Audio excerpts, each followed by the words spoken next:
তাহলে যারা সালাত আদায় করে না তারা যদি কাফের হয়, এখানে আরো লম্বা করা যায়, আমি সময়কে সংক্ষিপ্ত করার জন্য অল্প কথাই ছেড়ে দিচ্ছি। যারা সালাত আদায় করে না এই কারণে যদি তারা কাফের হয়, তাহলে দুনিয়ায় তাদের কিছু বিধান আছে। একটা হলো পরকালীন বিধান, আর একটা হলো দুনিয়াবি বিধান। দুনিয়াবি বিধানের ভিতরে একটা বিধান হলো তার অভিভাবকত্ব চলে যায়। অভিভাবকত্ব মানে সে ইচ্ছা করলে নিজের মেয়েকে বিয়ে দিতে পারবে না। কেন?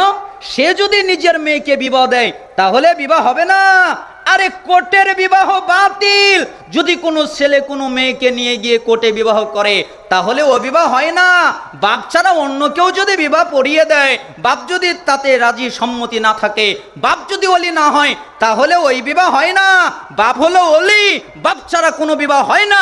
কিন্তু বাপ যদি বেনামাজি হয় আর বাপ যদি সালাত আদায় না করে, ওই বাপ যদি মেয়েকে বিবাহ দেয় তাহলে ওই বিবাহ হবে না, ওই বিবাহ বাতিল।